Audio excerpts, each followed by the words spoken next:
Yang kita hormati Bapak Adi Saini sebagai Ketua Dewan Dakwah yang hadir sama rombongan ke Dinia Putri Padang Panjang, Ahlan wa sahlan ya. Yang kita hormati Ibu Kepala Pendidikan dan Ketua Sekolah Tinggi, Kepala Sekolah di Putri Padang Panjang. Alhamdulillah kita bisa bersilaturahmi pada sore ini. Kita bahagia sekali dikunjungi langsung dengan tokoh dan pakar apa tugas dan peran mereka, karena sebelumnya dengan Ketua MUI Sumbar mereka juga sudah ketemu. Jadi ada sesi di mana mereka akan diarahkan untuk tanggung jawabnya apa. Kemarin dengan Pak Ketua MUI dengan Jago Sizal itu membahas ini tantangan kita Islam sekarang apa nih, upaya-upaya pluralisme, sinkretisme dan lain-lain yang akan mereka hadapi. Dan nanti mereka direncanakan sebenarnya akan berangkat ke Timur Tengah, ada yang mau ke Sudan, ada yang mau ke Maroko, ada yang ke Mesir. Itu nanti pulangnya mereka akan punya tugas apa, itu sudah kita persiapkan. Jadi mungkin nanti ada pembekalan sedikit nih pada anak-anak ya. Mungkin sekarang serangan kita luar biasa tentang Syiah dan lain-lain juga luar biasa. Nah, mudah-mudahan menambah bekal para muslimah ini. Ya, alhamdulillah. Mungkin nanti saya akan paparkan sedikit sejarah Dinia Putri 5 menit ya. Nanti tanggal 1 November tahun ini akan berusia 98 tahun dan 2023 akan berusia 23 tahun. 1 tahun ya, 1 tahun 2023. Jadi kalau Bunga Ramai Indonesia, dan beliau seorang bidan, seorang tentara pejuang, pendidik, juga ulama. Dan saat ini saya generasi keempat yang melanjutkan. Dan mudah-mudahan Allah izinkan di usia 1 abad semakin punya kekuatan dalam menyiapkan generasi-generasi yang baik di masa akan datang. Itu artinya dalam apapun situasi masih ada benteng-benteng yang akan lahir. Kalau gitu, bagaimana situasi akan tetap lahir muslimah juga yang tokoh-tokoh yang nanti akan tetap bisa mengembang perjuangan dakwah kita di sana. Mohon izin. Oke, iya, silakan.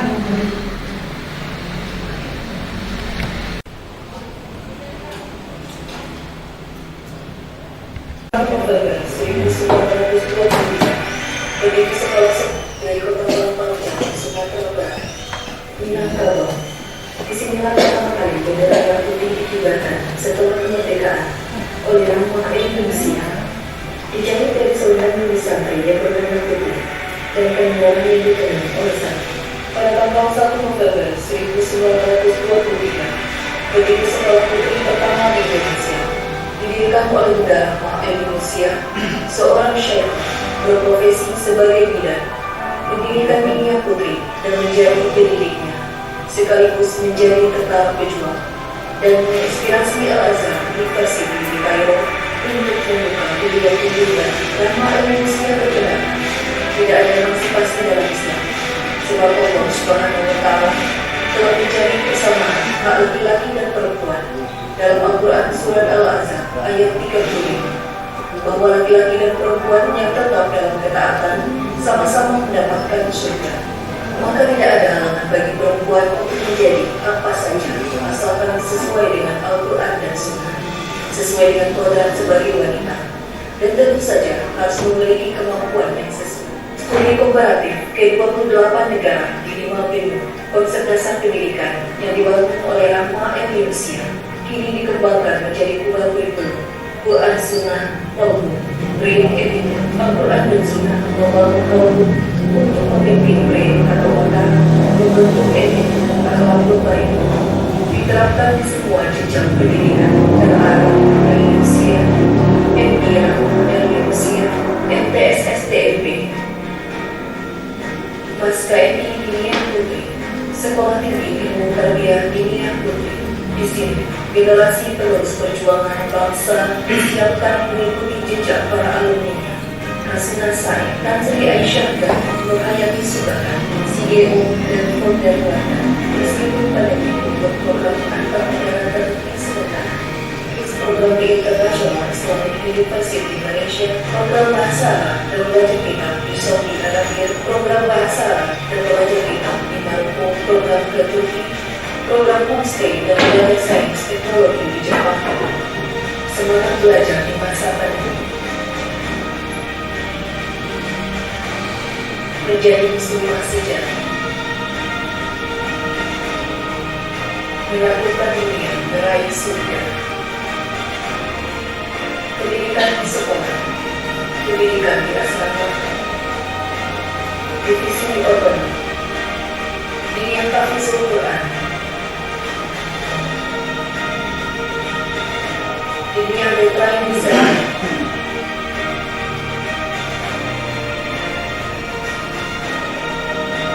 ini information teknologi center, ini coaching center, bimbingan konseling terkait, ini research center, ini English center belajar tutor, ini Arabic center belajar bahasa Arab, ini Japanese center belajar bahasa Jepang, ini Science center, ini channel, poliklinik, ini robotik.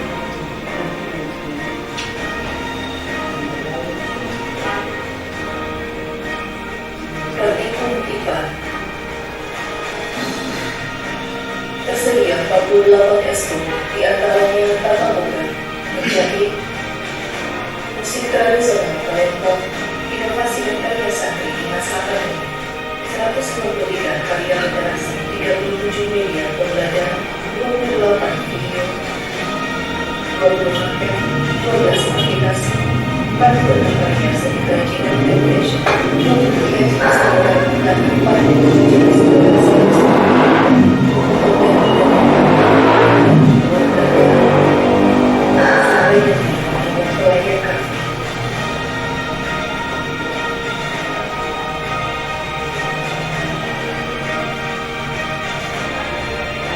Pakai maskernya dulu.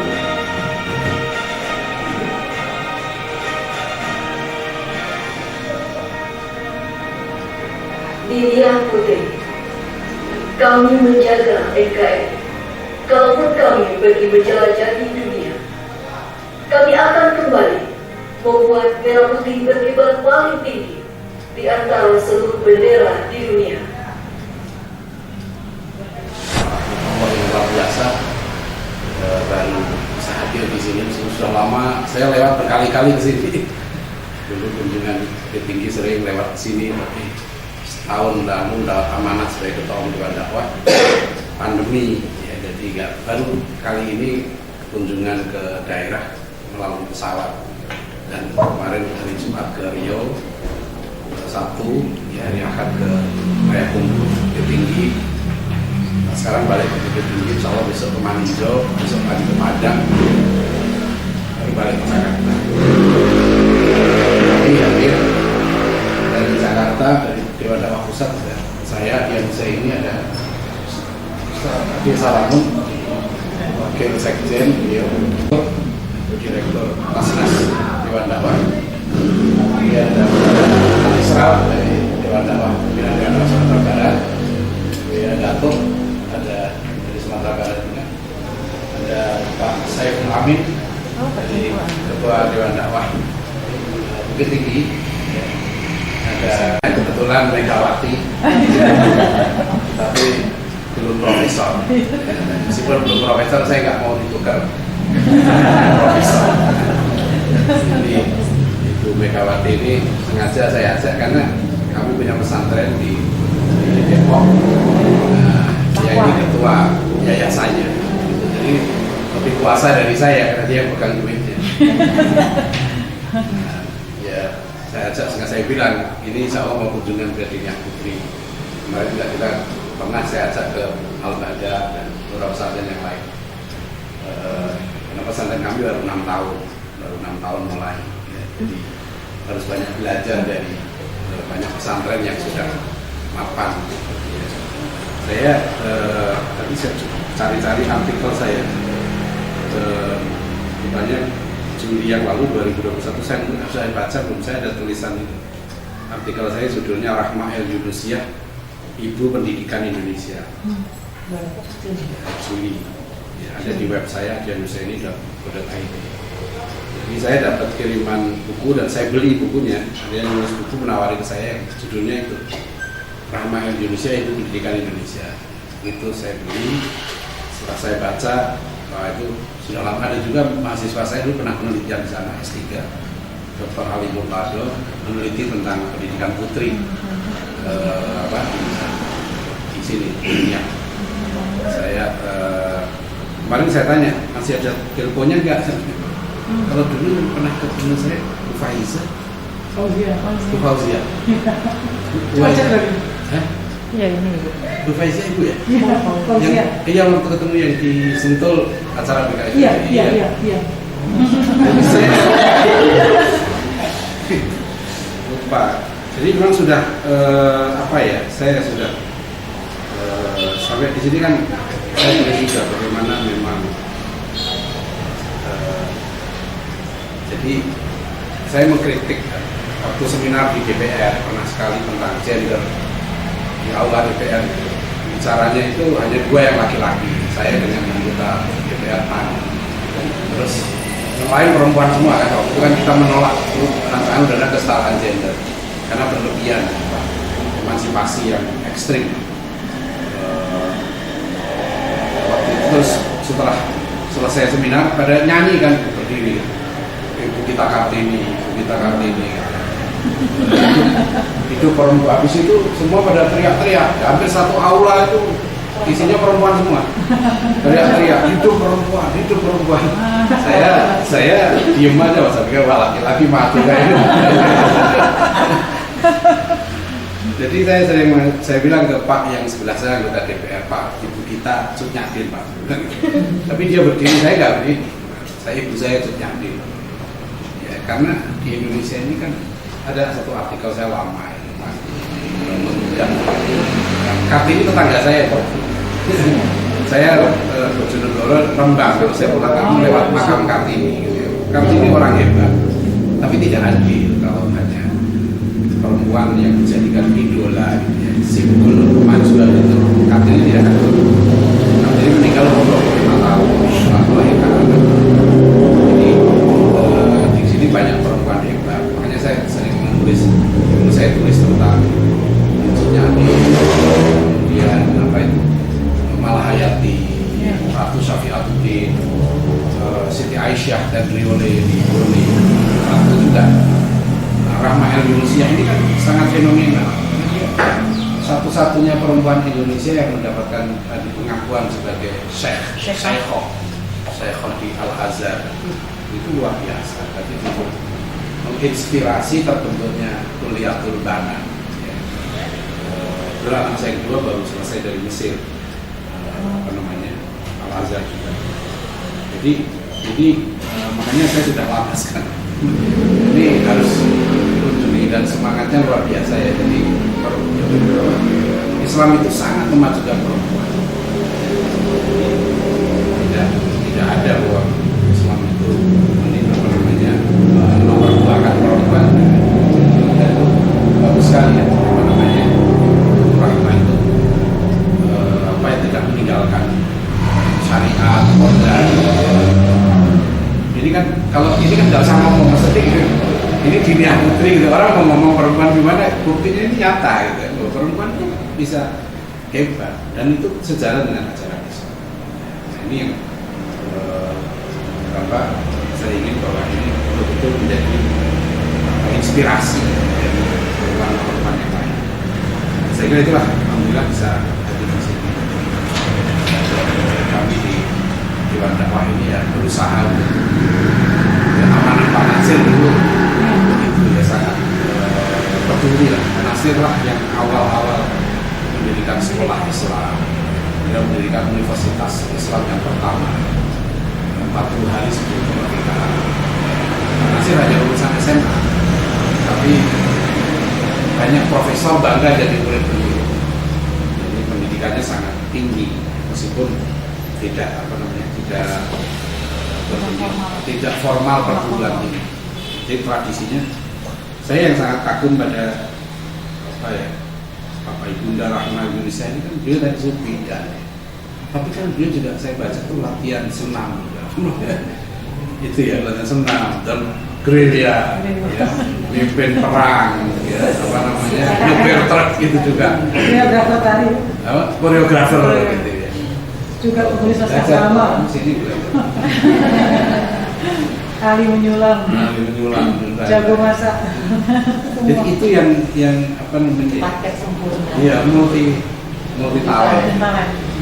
Dan perjuangannya luar biasa. Saya membaca ya agak mau nangis juga ketika pesantren ini sempat kena hutang ya, yang sangat berat, kena gempa bumi. Jadi luar biasa ininya.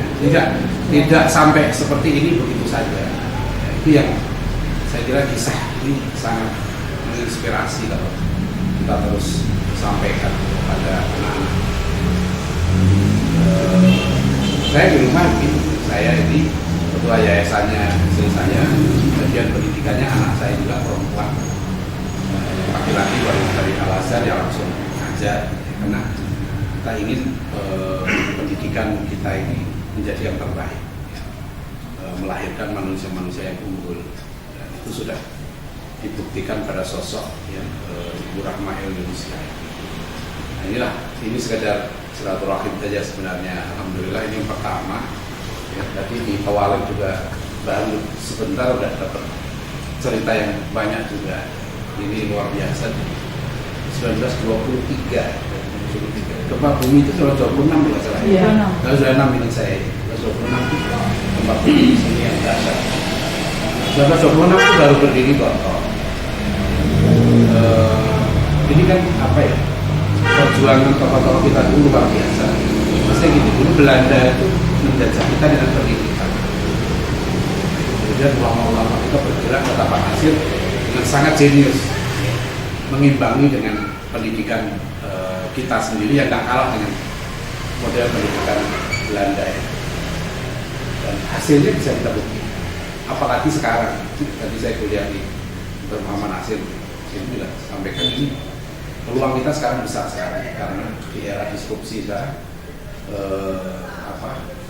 itu perguruan-perguruan tinggi besar yang dikatakan hebat. Kalau di Padang taruhlah UNAN gitu ya.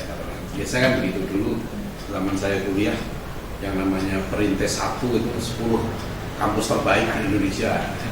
Kalau di Sumatera ya Siak Kuala, UNAN sama Tungseri. Di Jawa ada UI, ITB, UNPAD, UGM, UNER, ITS. Ya. Kemudian ada Unhas 10 dibilang. Perintis 2 kampus saya di IPB, Bogor. Perintis 3 itu Lampung, Jember, Solo, UNS gitu ya. Itu level 3. Nah level 4-nya IKIP.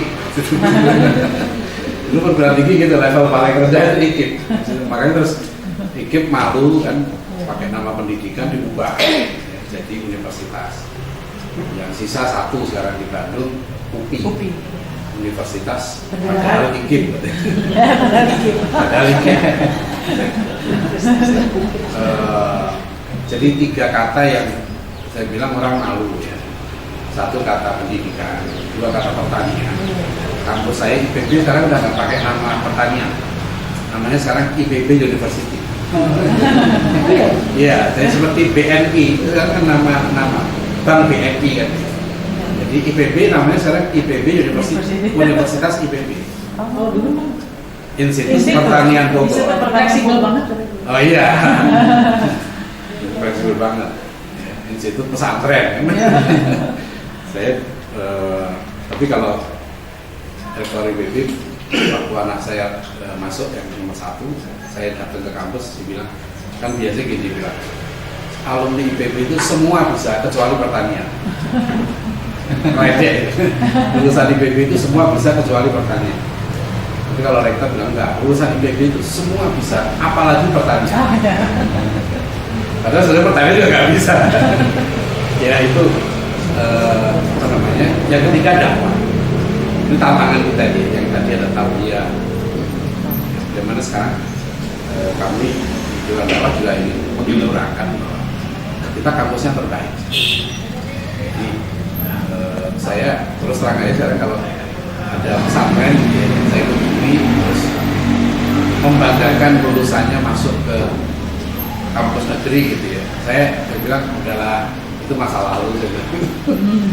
Ya, jadi lulusan kita terbaik, ya, yang terbaik itu kalau bisa masuk ke perguruan tinggi kita saja.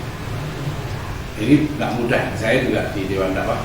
Sekarang anak saya masuk ke Dewan Dakwah. Sekarang anak terbaik. Karena sebenarnya itu punya peluang yang sangat sama. Tahu lah kalau kita, saya di Sudan di Al-Azhar kan ada kelebihannya. Di sana banyak syekh-syekh yang hebat. Tapi kelemahannya kalau di luar negeri ini kan, pertama mereka tidak belajar sejarah, ya, sejarah perjuangan ulama-ulama kita mereka tidak dapat. Ya, kemampuan menulis tidak dapat. Sosial politik biasanya nggak dapat.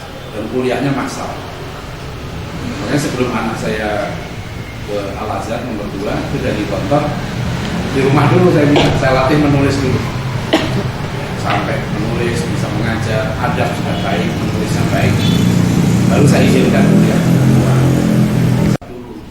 Kasihan mereka keluar negeri nggak tahu apa yang akan dipelajari, padahal di Al-Azhar kan kuliah boleh, nggak boleh gitu ya. Jadi nanti yang di sana harus disiapkan dulu paling nggak kemampuan dakwah.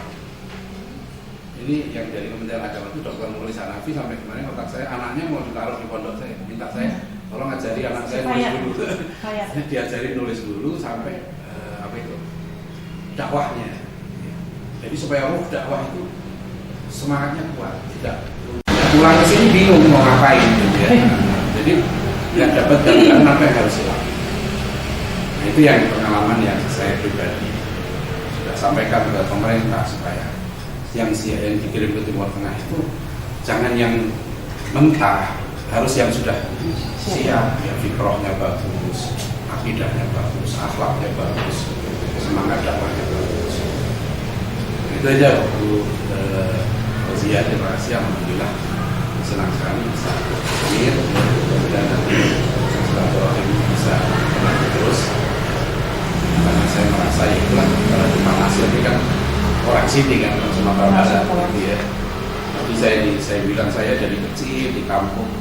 Berapa tahun yang lalu saya ngisi khotbah Idul Fitri di satu masjid di daerah mana, Maninjo atau Bukit Tinggi. Tapi saya nginepnya di Bukit Tinggi. Idul Fitri saya khotbah nangis saya. Waktu khotbah, saya nangis apa? Saya dari Padang ke sini tanya masjid, sekolah-sekolah. Jarang yang punya buku Buya Hamka aja anak-anak kan. Bapak saya guru SD di kampung di Jawa Timur. Dari SD bapak saya langganan kami masyarakat. Saya sudah baca tulisan Buya Hamka SMP 81, saya kelas 1 SMA, nangis saya. Saya mau nangis waktu Buya Hamka meninggal. Saya nggak pernah ketemu Buya Hamka. Ya, jadi tokoh-tokoh Sumatera Barat ini malah kita nggak melihat lagi itu Sumatera Barat, karena kita melihat manusianya kan, sosoknya. Kita nggak kenal lagi kalau sudah Islam itu kita nggak lihat lagi suku bangsa apa yang Muslim itu menjadi teladan. Nah, itulah yang menginspirasi kami. Mudah-mudahan saya senang sekali tadi cerita dari Kawalak seperti itu soal Kimia Putri. Jadi betul-betul Sumatera Barat ini menjadi kalau Riau kemarin saya tulis artikel menjadi Riau menjadi lokomotif kebangkitan peradaban Islam. Jadi Sumatera Barat itu ternyata lebih potensial lagi daripada Riau. Itu luar biasa di sini, masya Allah. Kalau dilihat Kimia Putri kan yang kelihatan sangat siap untuk memimpin peradaban itu. Ya, itu menjadi inspirasi bagi semua. Itu terima kasih, insya Allah dan Allah senantiasa menjaga, melindungi, membimbing, membantu semua, terutama di dunia pada panjang menjadi contoh dari perguruan-perguruan yang lain. Terima kasih. Assalamualaikum warahmatullahi wabarakatuh.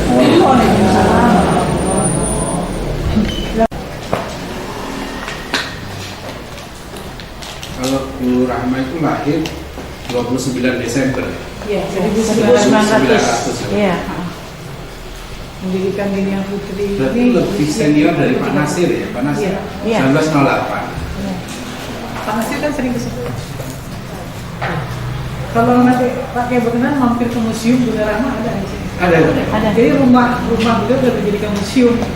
Jadi rumah keluarga jadikan museum sekarang, bisa lihat kamar beliau terakhir umum.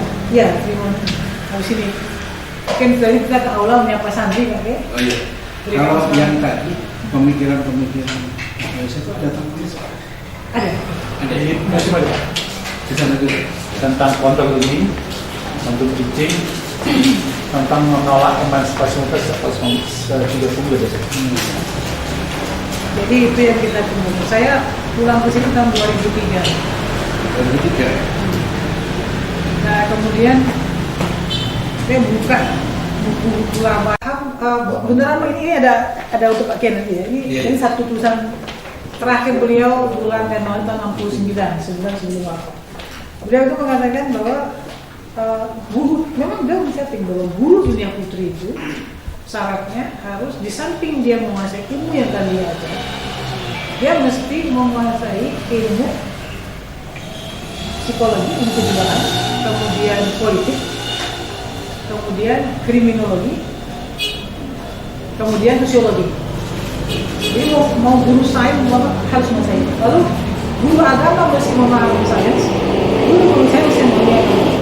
Itu syaratnya. Nah, saya itu pas baca 2003 pikir, kenapa Bunda Rama itu menetapkan gurunya harus menguasai ilmu kriminologi. Baru terjawab oleh saya itu tahun 2017. Waktu saya ambil training grafologi. Saya ambil sampai 2 level, sampai intermediate, membaca orang dari tulisan tangan dan tanda tangan. Jadi dari kalau nulis di ukuran A5 ini, tulisan orang itu kita bisa terjemahkan sampai 15 halaman. IQ-nya, motivasi dan lain-lainnya kan. Itu kan bisa dipakai untuk penerimaan placement dan segala macam.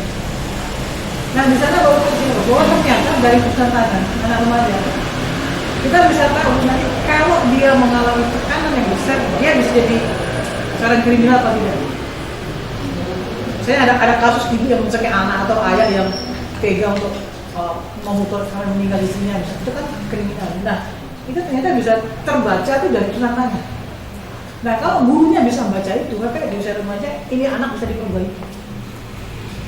Itu saya menemukan kan 2017 dan saya pengalaman 2 tahun mencari jawaban. Memang dari hanya ini tulisan saya harus keliling di bukan negara gitu untuk mencari jawaban, termasuk kalau guru itu harus memahami perkembangan jiwa anak yang membaca itu, sampai saya bolak-balik dan akhirnya menemukan bahwa ternyata tahapan pendidikan dari 0 sampai 18 tahun itu ada kurang lebih 600 halaman. 600 halaman tentang tahapan perkembangan yang kita harus tahu. Dan itu sinkron juga dengan cara nali generasi. Jadi banyak puzzle-puzzle yang kita pecahkan ya, akhirnya kemudian itu yang kita kembangkan di dunia itu. Nah, kayak di dunia kita nggak ada, bagian ya kita nggak ada ranking, nggak ada kelas unggul, nggak ada PR, nggak ada. Semua potensi anak kita kembangkan. Dan 3 jurusan ini sama-sama punya tanggung jawab.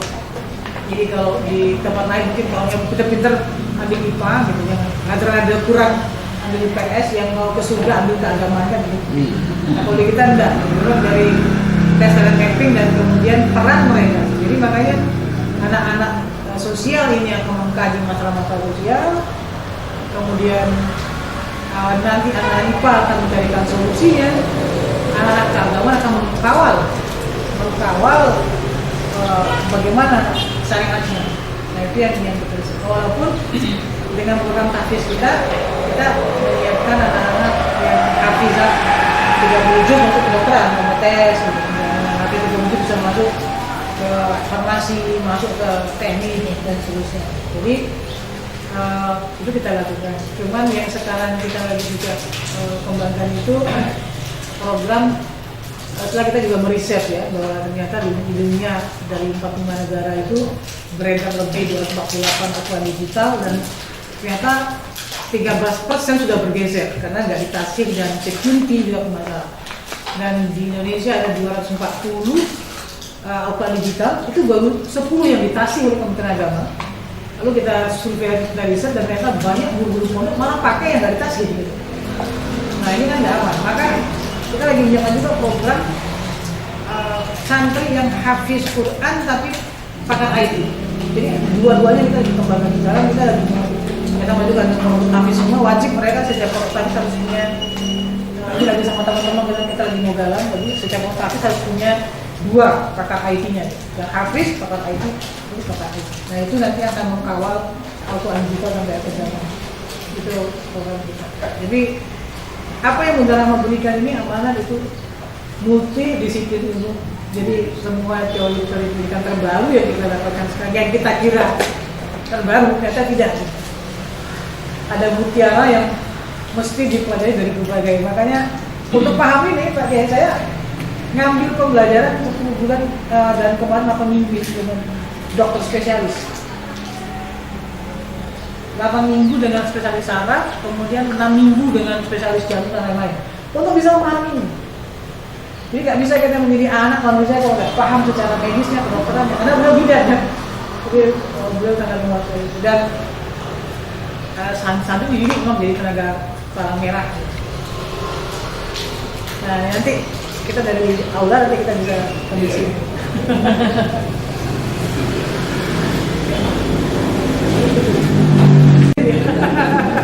Sudah lama pembina Dewan Dakwah. Iya. Sudah lama gak sowan sama beliau. Kalau kemarin kan masih seru-serunya Pak 2016. Oh iya.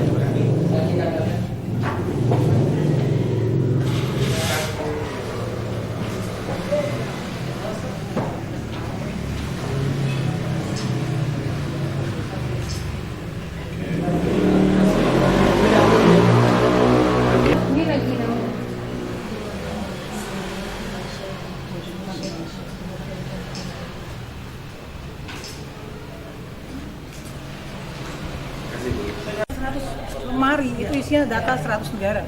Ini berarti apa Bu? Artinya apa? Jadi ketika ditanya sama anak Yahudi itu ditanya ke mereka, kamu mau jadi apa nanti? Dia bilang saya akan menguasai otomotif di Asia, saya akan menguasai keminyakan di sini. Jadi Nah makanya saya pulang, makanya saya bilang kakak, kalaupun nanti anak-anak Amerika akan datang ke Indonesia, kalian boleh juga. Dan di tangan mereka lah nanti kira putih atau putih paling tinggi.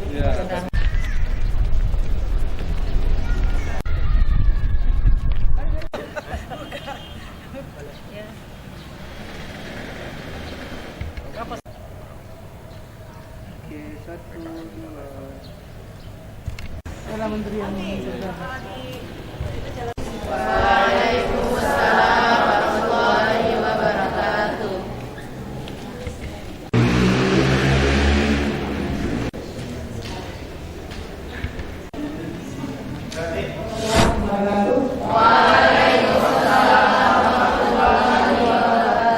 Alhamdulillahirrahmanirrahim. Wassalatu wassalamu ala sayyidina Muhammadin wa ala alihi wa sahbihi ajmain. Yang dihormati Bapak Dr. Adi Saini, Ketua Dakwah yang datang bersama rombongan, dan yang dihormati Ibu Kepala Pendidikan, Kepala Masjid dan guru serta para santri jurusan keagamaan khusus namanya jurusan Studi Perhubungan KPN. Pada sore ini kita berjumpa dengan Pak Dr. Adi Saini, ya, yang kita tahu banyak sekali urusan-urusan beliau tentang pendidikan Islam, tentang perhubungan, tentang dakwah, ya, dan mungkin di waktu yang singkat ini kita mintakan Pak Kiai berikan nasihat ini ya kepada anak-anak kita ini khusus jurusan keagamaan atau studi menengah yang nanti akan melanjutkan pendidikan mereka untuk siap nanti menjadi daya pendakwah. Kita ada 4 bulan lagi tapi ini khusus untuk jurusan keagamaan. Yang banyak yang merencanakan ini biasanya memperbaiki sudah Mesir, Maroko. Itu perlu juga nasihat pembekalan kepada anak-anak kita ini. Dr. Adi Saini 2 kali senang takbir.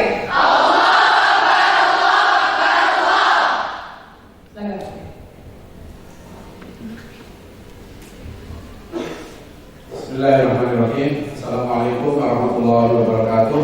Waalaikumsalam warahmatullahi wabarakatuh. Alhamdulillah, wassalatu wassalamu ala Rasulillah wa ala alihi wa sahbihi wa man wala.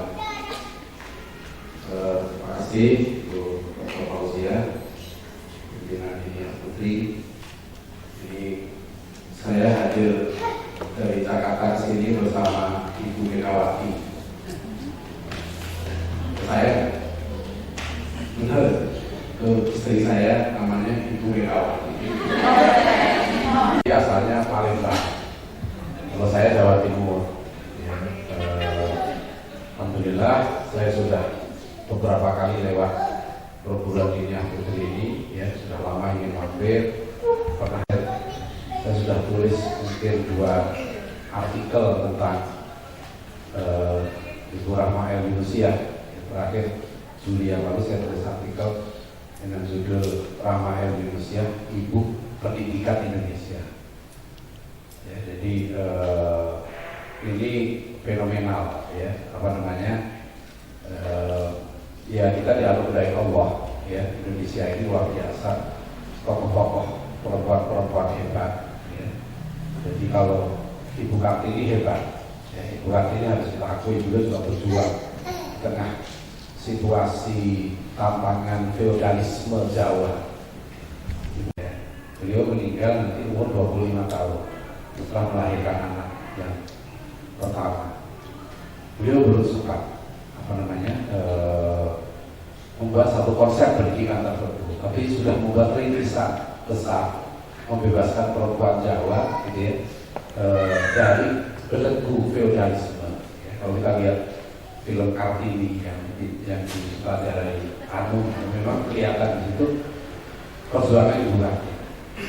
Secara real, ya, itu telah melakukan atau menghasilkan prestasi-prestasi besar di tingkat dunia.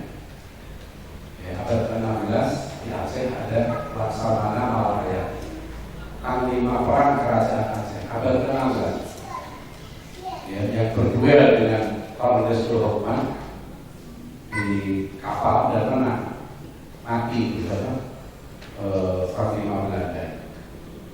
Jadi abad ke-16 ada perempuan yang jadi jenderal, Panglima Perang Kerajaan. Sampai sekarang belum ada yang bisa menggantikan beliau. Dan beliau produk saja, ya, produk juga dari Baitul Muqaddas, Akademi Angkatan Laut Turki Utsmani yang bekerjasama dengan Kerajaan Aceh. Abad ke-17 Aceh punya seorang ratu namanya Ratu Syafi'atuddin, ya, yang sangat hebat. Ya. Zaman itu semua ulama sepakat perempuan tidak boleh jadi sultan. Sultan adalah laki-laki, semua mazhab fikih sepakat. Tapi karena beliau adalah putri dari Sultan Iskandar Muda yang menguasai dan menggantikan Sultan Iskandar Sani, suaminya yang meninggal, nah akhirnya ulama Aceh berpecah. Sebagian dengan alasan fikih tak boleh meninggalkan Aceh, sebagian lagi mempertahankan dengan alasan ini kemudaratan yang paling kecil. Kalau Aceh bisa pecah kalau sultannya bukan sultan Syafi'atuddin, tapi prestasi Syafi'atuddin sebagai ratu itu luar biasa. Di masa beliau kemudian lahir kelompok besar, karya-karya besar, terutama dari Syekh Nuruddin Arani. Ya, jadi kita punya perempuan-perempuan hebat di Nusantara. Kita kan bicara yang di luar, ya, di Indonesia saja luar biasa. Jadi orang kalau sekarang di Indonesia itu menyuarakan emansipasi, maju itu betul dilakukan Indonesia. Itu dari tinggalan zaman. Islam nggak pernah jahit, dan kehadiran Islam itu memang menjadi itu. Abad ke-19, abad 20, ya, di Bodi ada ratu namanya Siti Aisyah, Witan Liuli. Siti Aisyah ini hebat. Dia ratu, ahli sastra, ahli pendidikan, ahli politik. Dia yang menerjemahkan 1000 bait sastra klasik Bugis Tagalinggu. Jadi perempuan ratu, ya. Jadi mau cari hebat apa lagi? Nah, kita sekarang di Sumatera Barat banyak yang di Aceh, masya Allah berterbaca. Ya, kita buku Cut Fakina, Cut Nyakdi, ya, yang luar biasa. Nah, yang mengesankan dan jejaknya sampai sekarang bisa kita ikuti dan hasilnya nyata. Ibu Rahma Indonesia, ya, beliau satu-satunya di Indonesia seorang perempuan yang mendapatkan gelar sebagai ulama wanita Syekhah oleh Syekh Al-Azhar. Yang nanti dari video dari saudara dan menginspirasi, ya, ya, Al-Azhar untuk kuliah jilbaban. Ini fantastis luar biasa. Ya. Dan itu harus digelorkan terus. Itu contoh-contoh. Bukan teori. Kalau orang lain bisa sekedar menulis, ya. Tapi Ibu Rama Indonesia bukan hanya menulis jilbaban. Dia menjadi peran bergerilya di hutan, nyopir truk, saya dengar begitu juga, nyopir truk, ya membantu laskar juga, ya bergerilya di bidang kesehatan, luar biasa. Ya. Jadi ini harus dikenalkan terus. Ya. Jadi kalau sekarang orang bicara Ibu kita Kartini, ya kita bicara Ibu kita Rahma Indonesia, ya. Ibu kita Sunyati, Ibu kita Malahyati, ya. Ibu kita Siti Aisyah. Kartini ibu kita juga. Beliau bisa dikatakan seorang pejuang, ya, hebat, kita harus sama. Tapi jangan hanya Kartini. Ya. Ini tahun 79 waktu peringatan 100 tahun Kartini, ya, waktu itu Dirjen pendidikan, Ketua Litbang Kementerian Pendidikan namanya Profesor Arsyabahia. Guru besar UI juga menulis satu artikel 100 tahun Kartini. Bahwa kita ternyata kata Profesor Arsyabahia mengidolakan perempuan itu warisi dari simbol yang dibuat oleh Belanda, ya, terutama strukturnya. Jadi bukan Kartini yang tidak hebat, ya. Tapi kata Arsyabahia, kenapa harus seperti ini? Kenapa bukan Ratu Syafi'atuddin? Kenapa bukan Siti Aisyah? Ya, Stanley Violeta. Ya, kenapa bukan Rahma Indonesia? Ya, beliau bukan hanya konsep. Kalau saya baca perjuangan beliau luar biasa. Yang harus menghadapi fitnah, menghadapi perkosaan, ya, menghadapi jeratan utang kepada sudah sampai pesantren itu hampir terancam eksistensinya. Nah sekarang bisa menjadi satu perguruan ya. Jadi sekarang para santri semua, ya, ini kesempatan yang artinya apa sekarang? Kita harus melanjutkan, ya, perjuangan para tokoh kita ini, bahwa usaha mereka ini jangan berhenti, harus lebih hebat ke depan. Karena sekarang peluang untuk kita meraih informasi pengetahuan sekarang jauh lebih mudah dibandingkan dengan zaman Ibu Rahma. Kalau mau cari baca buku ini susah. Sekarang apa yang ada di internet? Semua. Ya, sekarang yang diperlukan adalah sikap, ya, daya tahan pikiran, kecerdasan, keikhlasan, atau juga kesungguhan di depan, ya, keikhlasan, kesungguhan. Karena itu yang mana? Itu yang mana? Jadi ulama kita dulu, ya, kan kalau berangkat dulu sampai pertama kalau saya nyewa ruko juga gedung-gedung yang lewat itu apa yang bisa dia tempat ngaji sekian terus semua dimulai dari yang kecil, ya, dari yang sederhana dengan keikhlasan, kesungguhan, dan satu lagi keyakinan konsep. Beliau yakin dengan konsep yang sudah dipelajari, ya, dan diterapkan, evaluasi terus berjuang. Inilah yang dan jadi sekarang, ya, saya betul-betul terharu pada video tadi itu, yang saya sangat terharu, ya, merah putih harus paling tinggi. Ini luar biasa. Indonesia ini sekarang, ya, itu posisinya kita diakui, ya, sebagai negara muslim terbesar di dunia. Dari 270 juta orang Indonesia, kira-kira sekarang penduduk muslimnya itu 225 juta, ya, kira-kira itu lebih dari situ. Jadi kita masih terbesar. Nomor 2 India, sudah kita di India sebagai 200 juta jumlahnya, tapi teraniaya, ya, terzolimi. Sekarang luar biasa kondisi mereka. Kita alhamdulillah tidak mengalami, ya, kondisi seperti saudara kita di Rohingya. Jangankan untuk berkumpul seperti ini, ya, di Cina, ya, untuk kumpul di masjid itu susah, datang ke masjid susah. Perempuan-perempuan dipaksa masuk ke suci otaknya, ya, dipaksa untuk dia meninggalkan agama Islam dengan cara yang halus. Sedang terjadi terus. Banyak sangat harapan pada Indonesia. Survei dari Pew Research Center atau lembaga survei dunia setiap tahun biasanya dia mengeluarkan nanti survei sikap keberagamaan global, dan alhamdulillah dari sekian banyak negara di dunia yang survei ini saya ditanya bagaimana pandangan Anda terhadap agama, apakah agama itu masih sangat penting bagi kehidupan kita. Yang paling rendah Cina, hanya 3% orang Cina yang mengatakan agama sangat penting. Yang kedua adalah negara barat, dalam Eropa rata-rata itu 22%. Inggris, Prancis, Jerman, Swedia itu tinggal 10% saja masyarakatnya yang mengatakan agama sangat penting. Jepang tinggal 10%. Israel itu tinggal 36%. Amerika 53%. Ya. Australia saya ingat 18%. Kanada sekitar 16%. Nah, Indonesia disurvei dalam survei itu masih ada 93% orang Indonesia, 93 yang mengatakan agama sangat penting. Itu bisa lihat ya, Pew Research Center, ya, pewforum.org. Itu nanti ada petanya, itu bisa kita lihat berapa persen sikap agama. Nah, bayangkan Indonesia ini negara yang dijajah ratusan tahun.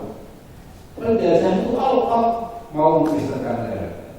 Penjajah itu sukses. Kristenisasi di Afrika Selatan, di Amerika Latin sukses.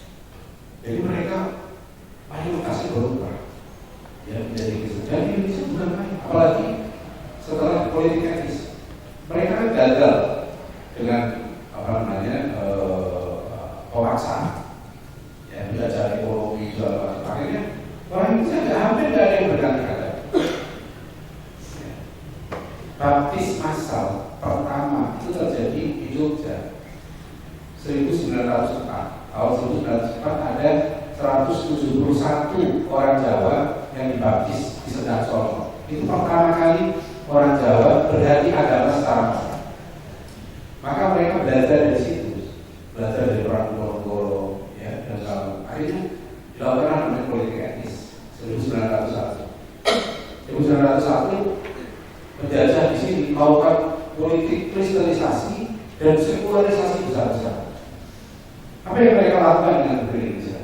Jadi yang Pak Nasir saya mengatakan, mengutip kata-kata seluruh ya, dengan on the which dan off roading dan on the which kita melepaskan umat Islam dari belenggu agama. Jadi kata sumber ini yang sudah Pak Nasir dari buku Nederland dari Islam dengan pendidikan dan pengajaran. Dalam ini misalkan antara pendidikan untuk penanaman karakter, kalau pengajaran, pembelajaran transfer knowledge. Kata sumber beliau, dengan pendidikan dan pengajaran kita melepaskan umat Islam dari bentuk agama. Bisa ditanya begitu. Maka awal 1900 Belanda melakukan apa? Politik sekularisasi besar-besaran dengan pendidikan sekolah. Ya, dari buku Dr. Yudi Latif, pendidikan yang berbeda itu saya menemukan data menarik. Tahun 1900 jumlah orang Indonesia yang sekolah Belanda model Eropa sekolah Barat itu jumlahnya 101.003 orang. 1900 10 tahun kemudian jumlahnya naik ya menjadi 300.000 sekian. 10 tahun kemudian 1920 ya jumlahnya naik menjadi hampir 900.000, 800.000 sekian. Hampir 1 juta orang dalam waktu 30 tahun di sini orang Indonesia. Waktu itu penduduk Indonesia sekitar 48 juta tahun 1945. Jadi Belanda waktu itu mereka tidak mau melepaskan Indonesia. Terus gimana supaya Indonesia itu loyal? Gitu. Caranya mereka bikin sekolah-sekolah. Ya. Bahkan dari sekolah-sekolah Cina awal 1910-an ada 500-an sekolah Cina. Ya di sini. Yang sekolahnya berbahasa Cina, kurikulumnya Cina. Ya, kemudian waktu itu ada sekitar 600-an sekolah misi sendiri yang didirikan. Nah, hebatnya tokoh kita di sini kan kemudian tokoh kita merespon pendidikan sekuler Belanda itu dengan pendidikan juga. Nah, itu termasuk akhirnya yang saya baca si 1905 itu pertama kali berdiri Paul Polo di Solo, yaitu pesantren madrasah dari Pakubuwono 1910 ada berapa ya yang saya baca itu Arabic pertama itu 1910, mungkin ada yang lebih dulu. 1905 di Jakarta ada Jami Al-Faid Madrasah Aliyah, 1913 ada Madrasah Al-Irsyad di Jakarta, 1912 berdiri Muhammadiyah, 1918 berdiri Muallimin Muhammadiyah, 1918 ya. Nah ini termasuk ya, di sini hebatnya tokoh itu. Jadi upaya sekularisasi besar-besaran Kristenisasi dijawab oleh tokoh-tokoh kita dengan pendidikan. Ini termasuk hebatnya Ibu Rahma itu. Dan waktu itu bukan kita Panatsir pendidikan Pendis sama istrinya menggadaikan apa namanya sampai Panatsir itu harus ya orang waktu itu sampai ada mengecek Panatsir pendidikan sekolah baru nggak ada dana dulu keliling cari uang zakat ke Pekalongan ke Surabaya sampai ada yang menghina Pak Nasir menulis di buku nasihat untuk anak-anaknya surat-surat juara dari Hutan ya itu berapa itu di Hutan juga itu nomor ya di Hutan juga. Nah itu apa namanya Pak Nasir itu berkisah ada seorang yang menghina dimintain sumbangan bukan menyumbang malah menghina kata-katanya kasar. Terus di suratnya Pak Nasir itu menulis begini, orang itu suatu saat menjadi pengemis di rumah Pak Nasir di Jakarta ketika Pak Nasir menjadi menteri. Dia akan memberikan pelajaran pada anak itu orang yang dulu kaya raya ya bakti gitu ya. Akhirnya apa? Menjadi pengemis di Jakarta yang Pak Nasir ceritakan pada anak-anaknya. Jadi para santri semua ini tokoh-tokoh kita telah melakukan perjuangan yang sangat dahsyat, perjuangan yang luar biasa di bidang pendidikan. Dan sekarang memang tantangan kita itu, ya, jadi belum pernah terjadi dalam sejarah kita yang sangat berat. Ya. Orang yang paling menentang akidah, ya, yang keras, yang perjuangan kemusyrikan itu justru yang lulusan bahkan profesor dekan Fakultas Sosiologi.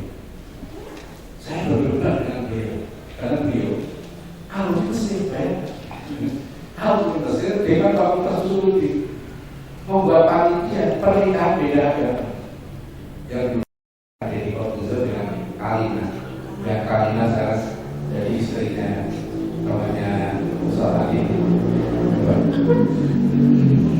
Heki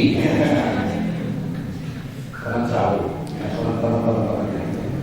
Jadi apa namanya itu yang menikahkan dulu kali itu waktu itu kan muslimah ya. Jadi kalau muslim itu yang menikah.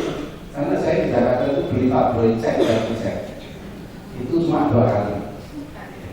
Ingat saya 2 kali. Ya, satu waktu Yuni Sarah kawin. Nah, itu kawin dengan Henry Siahaan. Nah, itu saya beli. Yang kedua waktu Yuni Sarah cerai. Dengan Indonesia disampaikan karena saya menghadapi masalah itu. Saya berdebat dengan kita bertemu di Al-Azhar, nggak main-main di Masjid Al-Azhar. Beliau profesor doktor di kampus Murti itu yang ada mengawinkan pasangan beda agama. Sampai saya tutup Pak bilang ini wawancara bahwa sebagian ulama hanya sebagian ulama yang mengharamkan muslimah apa namanya menikah dengan laki-laki non muslim. Saya tantang, saya bilang kalau Pak sebut satu saja ulama yang menghalalkan muslimah menikah dengan laki-laki non muslim. Kan dibilang wawancaranya saya pegang. Saya kalau debat dengan orang liberal saya nggak mau tangan kosong, wawancaranya udah saya print ya, ngilang-ngilang nih saya bacain lagi ya. Tapi Bapak bilang begini ya, nah sebutkan satu ulama saja selain kelompok Bapak, saya udah tahu nanti dia bilang kelompoknya ada nggak, yang lain siapa ulama kan ada bilang yang menghalalkan ya Jadi kita harus berhadapan dengan profesor doktor yang membuat hukum yang belum pernah dilakukan. Tidak ada yang menghalalkan muslimah menikah dengan laki-laki Rasul, tidak ada dalam sejarah. Saya ketemu seorang sekarang menjadi pengurus MUI pusat. Saya kenal. Menulis disertasi doktor, disertasi doktor ilmu tafsir, ya, di Jakarta. Begitu lulus disertasinya di ekspos, ya, di TV One, di majalah Gatra. Saya cari disertasinya. Ternyata kesimpulan disertasinya mengerikan bahwa misalnya Yahudi Kristen untuk bisa dapat pahala nggak perlu harus beriman sama Nabi Muhammad. Jadi katanya ayat Quran itu ada dua, ada ayat yang toleran, ada yang intoleran. Ayat-ayat yang toleran harus diartikan secara harfiah. Ayat-ayat yang intoleran diartikan secara kontekstual. Misalnya, barang akal yang betul dan masalah tapi itu masuk kategori ayat intoleran. Jadi harus ditafsirkan secara kontekstual. Nah, ayat yang Al-Baqarah 2, ya, innalladzina amanu walladzina hadu wan nasara wasabiin man amana billahi wal yawmil akhir wa amila sholihan falahu, judulnya argumen pengurangan semangat. Ini saya mohon jangan diupload ya. Jangan diupload. Kita tahu. Nanti kabar-kabar kalau mau cerita ada cerita. Saya ketemu dengan penulis buku, ya, penulis disertasi. Saya ketika tragedi keilmuan, nggak ada dalam sejarah kita, nggak ada dalam sejarah tafsir mana saja yang berani mengatakan bahwa orang Yahudi, Nasrani dan Soviet dan lain-lain bisa mendapat pahala dari Allah tanpa harus beriman pada Nabi Muhammad SAW. Kan tafsir mana? Diruskan, diterbitkan jadi buku. Bila secara mengangkat beberapa tokoh nasional luar biasa.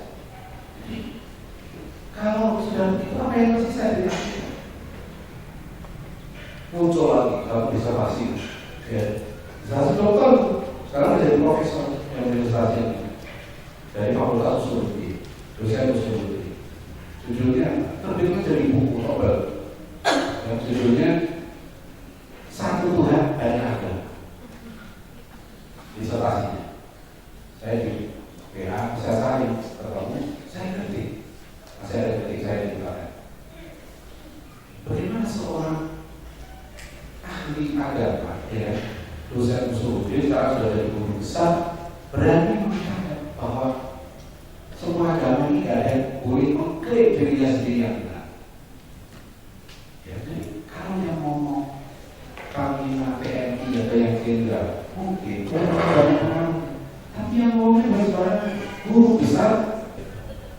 Bagaimana waktu undang-undang RUU Salah Gender itu saya di TV dicap di berdebat dengan seorang anggota komisi 8 DPR, ya, perempuan, ngotot memaksakan RUU Salah Gender bahwa nanti dalam semua organisasi di Indonesia itu pengurusnya minimal harus 30% perempuan. Ini di draftnya, ya, mengikuti yang politik. Partai politik kan dari sekarang partai politik itu tidak disahkan, ya, kalau pengurusnya tidak 30% perempuan. Nah, itu berlaku untuk semua organisasi gitu. Undang-undang susu kan begitu. Jadi kalau partai mengajukan daftar calon itu dicek sekarang calonnya berapa persen perempuan, minimal harus 30%. Akhirnya banyak partai politik kesulitan, saya tidak bisa itu. Pokoknya yang penting perempuan nih. Dan itu memaksakan, rusak, memaksa perempuan, ya kan, untuk terjun ke politik. Kan Islam tidak melarang, tapi itu juga tidak boleh memaksa. Ini zolim. Nah, ini penting. Ada yang nanti apa ya, juru bicara membela perempuan, amanahnya, saya kira ini amanahnya Ibu Rahma Indonesia luar biasa tentang emansipasi ini harus kita kembangkan. Ini saya rasa yang paling berat, ya, dari pengalaman saya menghadapi tantangan pemikiran liberal. Yang paling berat sekarang menghadapi gender, ya, karena sudah masuk ke program nasional, ya, sampai saya bilang itu itu kan data di dunia. Anggota parlemen yang paling banyak di dunia itu Rwanda, 56% perempuan. Saya bilang, dari mana logikanya? Kalau semakin banyak anggota parlemen perempuan, semakin maju negara. Amerika, Jepang, itu rata-rata 15%. Ya, ada hubungan berapa persen perempuan, tapi ini saya kira baru 30%. 30% itu modal apa? Nah, itu nggak benar. Ya, jadi ini logika-logika bahkan saya bercerita dari profesor saya, Profesor Muhammad Nur, dia cerita waktu isi ceramah di Afrika Selatan, ya, itu tentang ada suami istri keluarga, ada seorang perempuan berjilbab datang ke beliau, Prof, bagaimana mungkin saya di kantor memimpin 300 anak?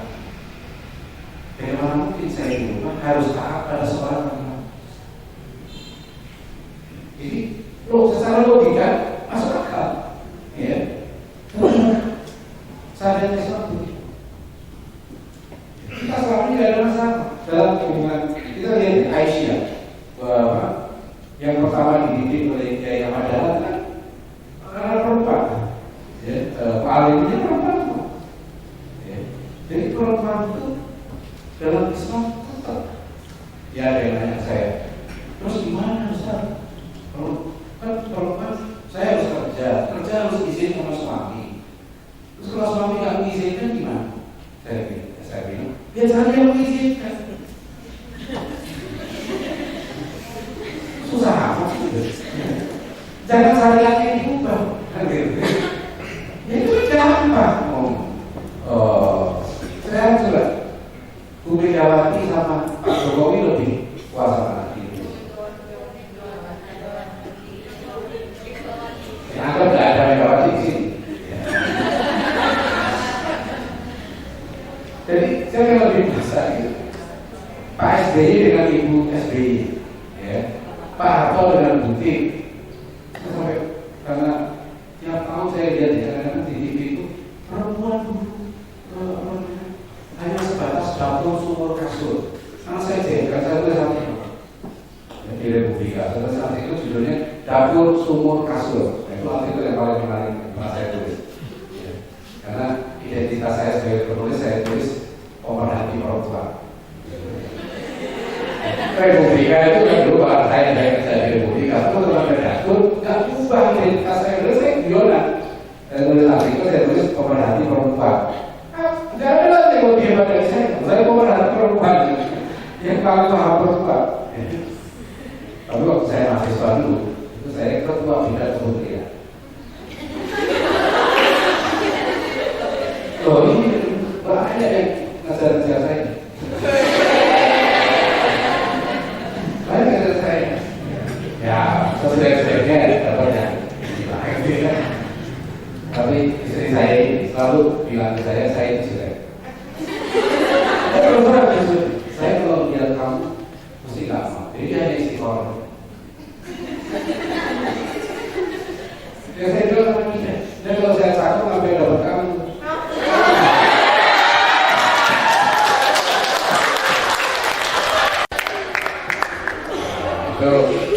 Guyonan tuh ya, jangan dianggap serius.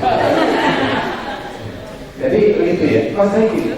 Kita itu Islam, ya, bilang tadi itu indah. Saya sudah selesai masalah itu. Sekarang ada gender mainstream itu, iya kan? Dari dulu Islam itu datang yang memajukan perempuan, bahkan meletakkan perempuan pada fitrahnya. Kan banyak yang salah. Ya, anggap kalau seolah-olah ya, kalau perempuan jadi presiden itu hebat, perempuan jadi menteri hebat, sehingga dihitung gender GMI ini, Gender Discernment Index itu 50-50. Baru negara itu maju. Kalau di ruang publik itu ada 50% laki-laki, 50% perempuan. Ini kan UNDP buat kemajuan yang tidak benar. Indikator itu, terus kan jadi indikator. Ya menurut kita. Loh kita tidak ada masalah kok. Dan sekarang lebih parah lagi. Profesor Isunardi bilang dari IPB itu kan wajar. Ada kecenderungan di kampus-kampus, ya. Yang berprestasi itu tinggi itu perempuan. Di Malaysia sudah 70% itu isi kampus perempuan. Ini bukan baru kan isi kuliah kedokteran, mahasiswa baru kedokteran Ustaz Abdullah. 48 perempuan, 15 laki-laki.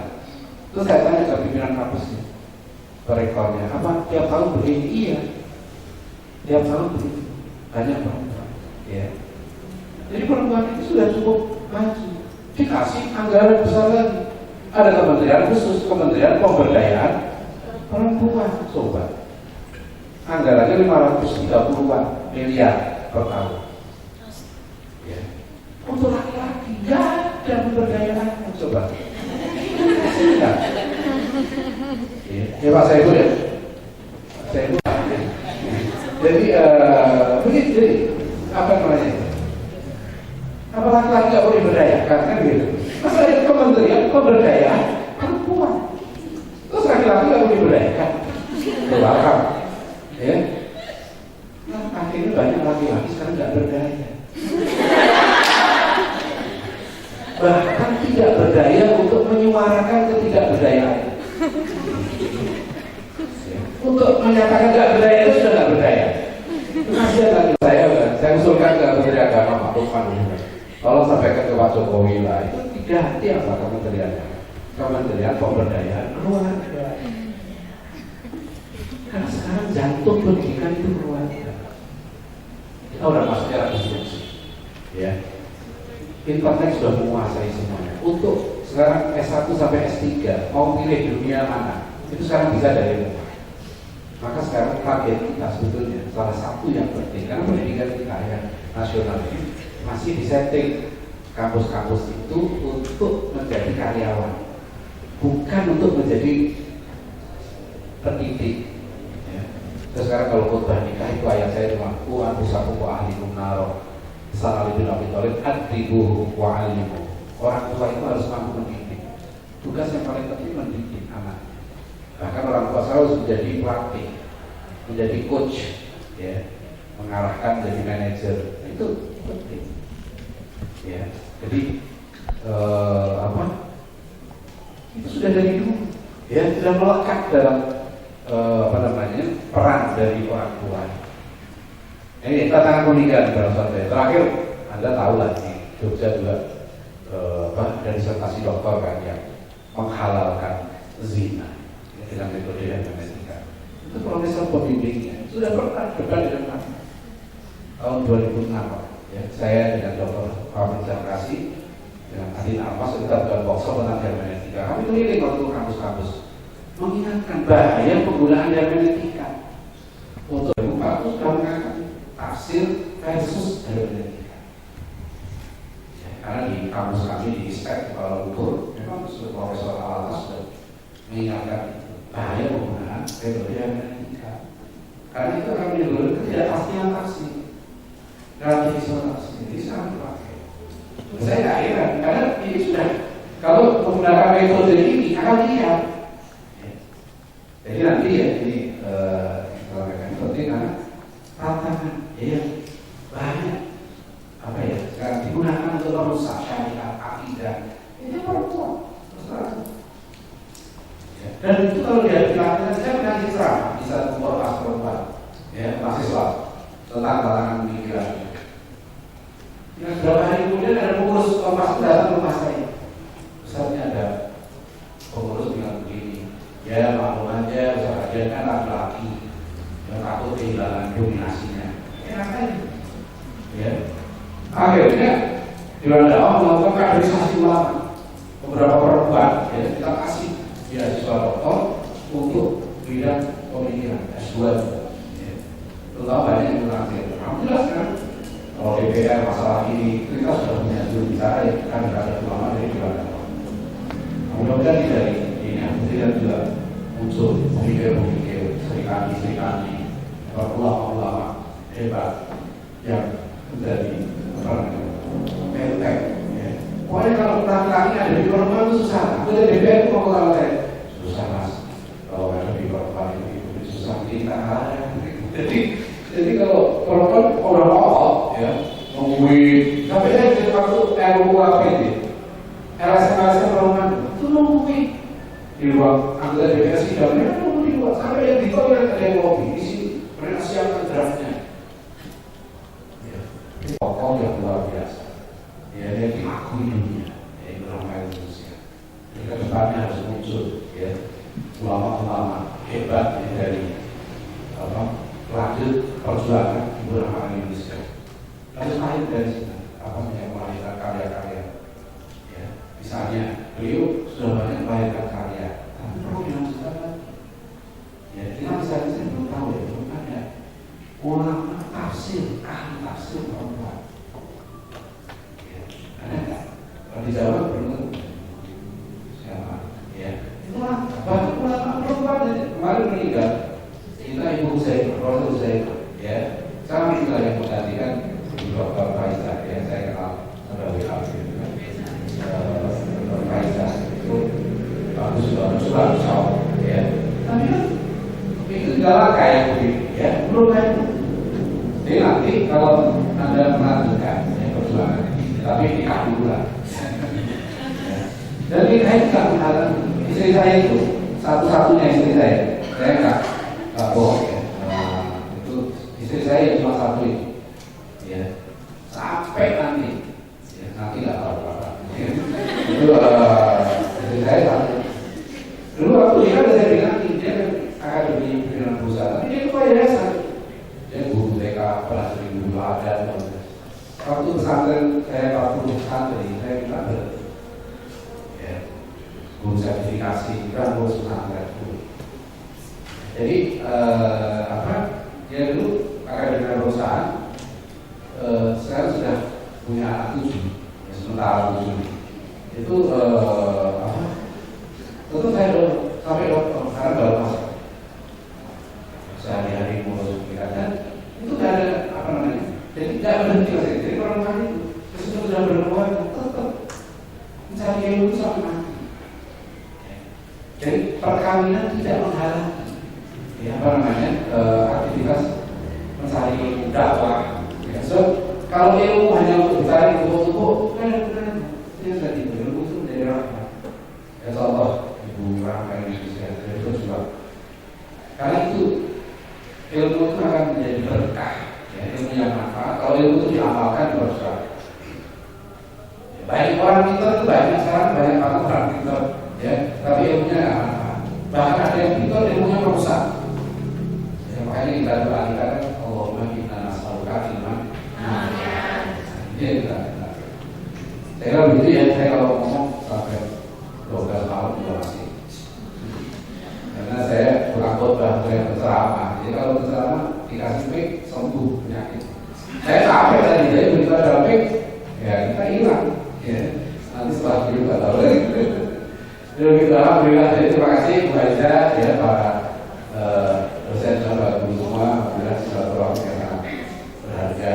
Ya, banyak hal kita bilang ilmu yang bisa kita lakoni, ya, mudah orang. Tapi sekali lagi saya sangat terkesan, ya, bahwa tekadnya kita harus memimpin dunia, kan gitu kan. Negeri kita harus menjadi negeri terbaik, ya. Sudah punya tagline, kita mewujudkan Indonesia adil makmur. Apapun kondisi negeri kita ini aman, ya, kita harus perjuangkan menjadi negeri yang terbaik di dunia. Itu saja, ya. Terima kasih. Assalamualaikum warahmatullahi wabarakatuh. Dari yang putri.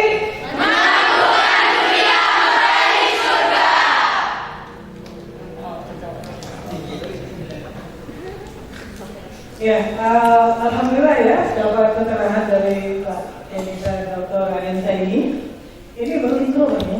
Jadi ini anak-anak ini biasanya mendatangkan kakak 1 hari Pak ya. Jadi mohon tadi nanti ada 1 hari itu penuh ini membahas kajian-kajian yang Pak Geng untuk menyiapkan anak-anak kita untuk bisa lebih paham ke depan itu bukan tanggung jawab mereka membedah tadi ya masalah-masalah liberalisme, sekularisme dan lainnya itu yang menjadi tantangan ke depan, dan mereka akan menjadi adalah benteng-benteng dan ganda-ganda ini yang akan menyelamatkan perjuangan kita ke depan. Nanti akan minta waktu lagi juga. Baik, mungkin boleh 1 pertanyaan. 1 pertanyaan. Ya, silakan.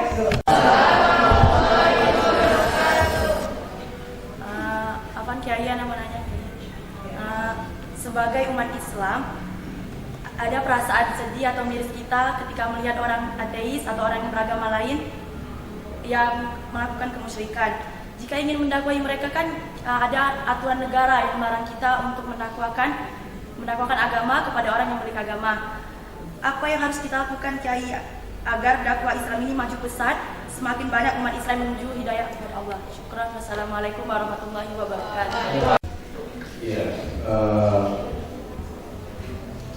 apa ya?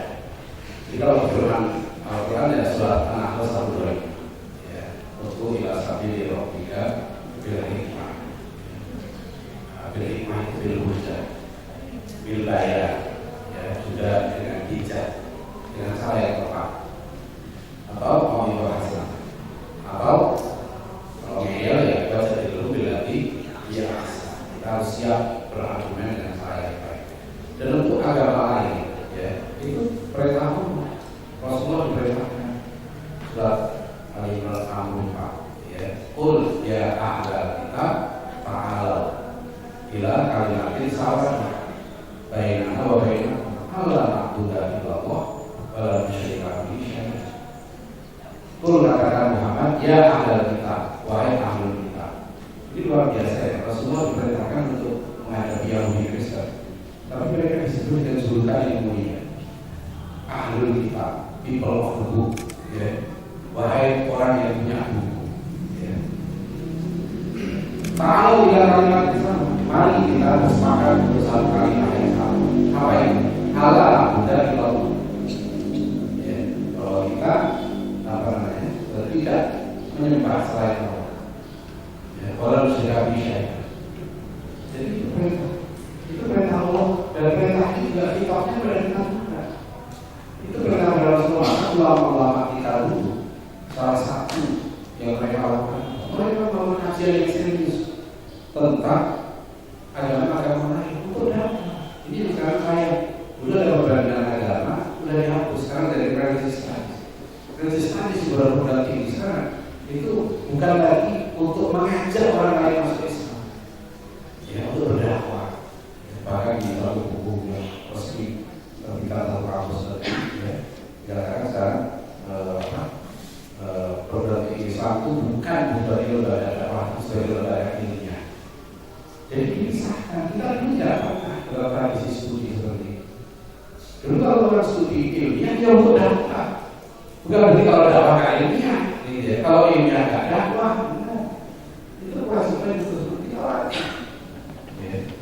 Anda harus ngaji. Kalau cari akunnya, apa namanya, susunya Luhut Panjaitan, ya. Susunya Ciputra, susunya siapa lagi, ya, Liput, Cimsriadi, Jadi harus vulgar saya. Ya pasti satu, enggak gitulah. Ya, tapi berikan kenalan, ya, tunjukkan akhlak mulia. Banyak orang masuk Islam sejak dulu. Saya salah satu negara Muslim yang besar, tokoh Yahudi, orang asal di buku dialog Tomekai. Dia masuk Islam kenapa? Dia jadi wartawan waktu itu, seorang aktor Yahudi, wartawan. Dia tinggal di dunia Islam, tugas. Melihat kehidupan orang Muslim di kampung-kampung. Tapi dia tertarik dengan ajaran Islam karena melihat akhlaknya orang Islam. Ponakannya Oliver, mantan Perdana Menteri Inggris, kan dari Muslim aja. Dia tahu dia masuk Islam. Karena dia Muslim. Karena dia ke Gaza, ketemu dengan keluarga di Gaza yang sangat besar. Dan luar biasa dalam keadaan mereka susah, diboikot, dibantu, mereka tidak menampakkan kesedihan. Bahkan kita kamu datang di rumah mati. Tapi dia bilang, kalau agama kamu dulu seperti ini, saya masuk. Jadi banyak orang tertarik dengan Islam karena akhlak. Itu yang ditampilkan Rasulullah SAW, akhlaknya terbaik. Kalau ini adalah akhlak.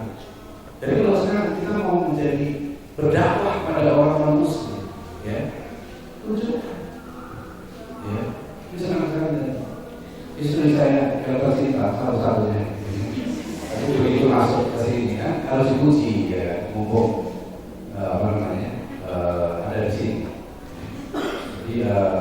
Jadi dia tadi bilang, oh pesantren ini bersih, ya, senang sekali. Tapi tadi dia di sini nanti di pondok meja belajarnya harus seperti ini.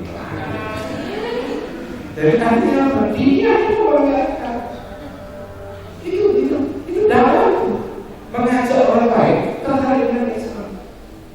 Saya 10 tahun di Komisi Perhubungan Beragama yang besar. Lu jangan namanya kemauan Kristen atau kita ini. Saya belajar bahasa Ibrani di sekolah ideologi Kristen. Ya, saya belajar cara menghasilkan Alkitab. Satu kelas pendeta, satu kelas pendeta, saya masuk khususnya cara menghasilkan Alkitab. Jadi saya punya kawan-kawan pendeta, ya kita tuh juga pergaulan. Ya, karena saya berani, saya udah ada ya masuk Islam ya. Jadi nanti di akhirat saya akan berdoa. Kalau udah saya kasih ada masuk Islam ya, saya udah sampaikan yang penting. Saya udah bilang, kalau saya bilang, tidak berani bahas ini yang jadi masalah. Pak Ahok begini, ini kalau kita kan bahasa Islam ya, kita udah banyak cara yang lain. Enggak bilang, ya biasa, tinggal untuk menjaga kerumunan. Asal sekarang kita baik, kita tidak menghina dan pemahaman. Kalau bisa ada cita-citanya mendalami masalah komparatif tradisi. Ya, kalau bisa dari sini nanti lahir ulama ahli Kristen.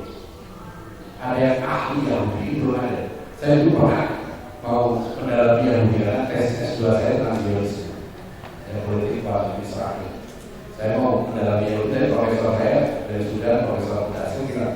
Anda lebih baik Kristen. Akhirnya saya lebih disertasi tentang Kristen, tentang Katolik. Saya datang ke perang praktis itu. Ya Allah, profesor saya datang ke Jakarta. Saya datang ke Polisi Kampus. Ya, jadi kalau mau mendakwa yang lain, itu dan saya sepakat dengan perang praktis ini. Menolak pluralisme agama. Ya, menghadapi ateisme. Jadi kami ini sepakat dengan mereka. Itulah Islam indahnya di situ. Jadi mereka usah khawatir untuk ini. Asal tadi cara-cara kita terutama tunjukkan dengan ilmu, berdakwah dengan ilmu, ya berdakwah dengan akhlak, ya akhlak Tuhan. Insya Allah mereka tertarik. Paling tidak mereka tidak salah paham dengan kita. Minimalnya sekarang banyak orang salah paham, ya kan, dengan Islam. Dan saya belajar terus terang 2005-2006 saya waktu setelah di Jakarta saya belajar perpustakaan mereka bagus. Dan terus saya bilang masa kita kalah.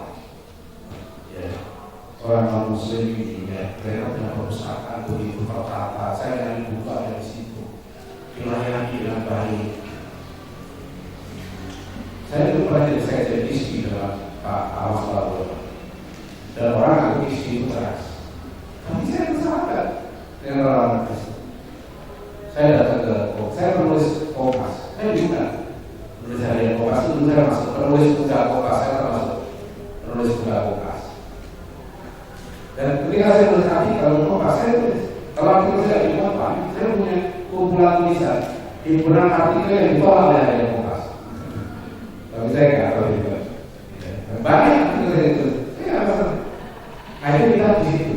Saya masa sih saya datang ke tempat mereka dilayani dengan baik, nyari data-data diberikan dengan baik. Ya. Kalau saya kirim artikel nggak diterima, tetap dikirim, ada jawabannya. Minta maaf kami nggak. Ada di sini yang kita sama. Ya, dengan orang-orang Muslim di sini kita harus berlomba lebih baik. Jadi dia, jadi tunjukkan dengan ilmu dan akhlakul kami. Insya Allah, ya dakwah Islamnya terus berkembang. Baik, terima kasih. Assalamualaikum warahmatullahi wabarakatuh. Waalaikumsalam warahmatullahi wabarakatuh. Alhamdulillah, sayang sekali waktu kita terbatas, sudah jam 6 ya. Jadi nanti mohon tadi minta jadwal khusus nanti ya. Untuk bisa kita lanjut diskusi bincang-bincang dalam menggali ilmu dari Bapak Dr. Adil Zaidi. Baik, terima kasih Pak Kiai waktunya. Ini salam dari Ibu Ami dari Rektor Universitasnya. Salam. Oh iya.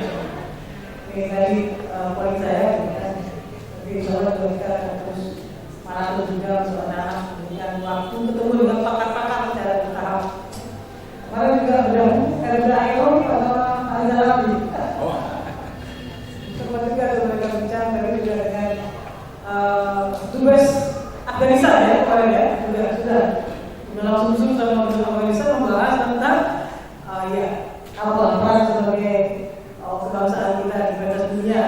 juga. Jadi ini terus setiap minggu akan berjumpa dengan pakar-pakar secara lebih ya. Jadi yang anak kita, yang ekonomi dengan ekonominya, yang para di bidang agama dengan para agama, di bidang sosial dengan para pakar dan saya juga demikian. Baik, maka sama-sama kita tutup dengan bacakan hamdalah.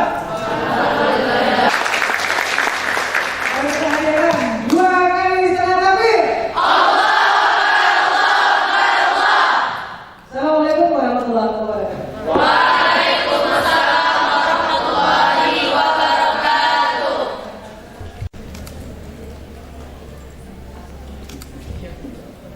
Tunggu, Bu.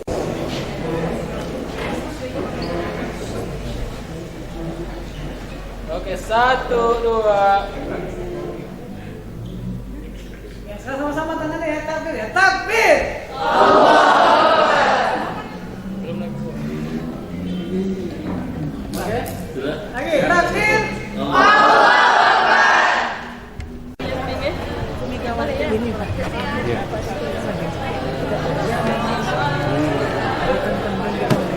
Ini ya. Ya, suara apanya mesti disiapkan dulu. 880 terakhir. Pak mungkin kalau mau 5 menit mau ngintip si Sabay robot pelayan di belakang, tapi dia belum berfungsi lagi. Oh, nanti aja nggak apa-apa. Iya. Tadi udah lihat.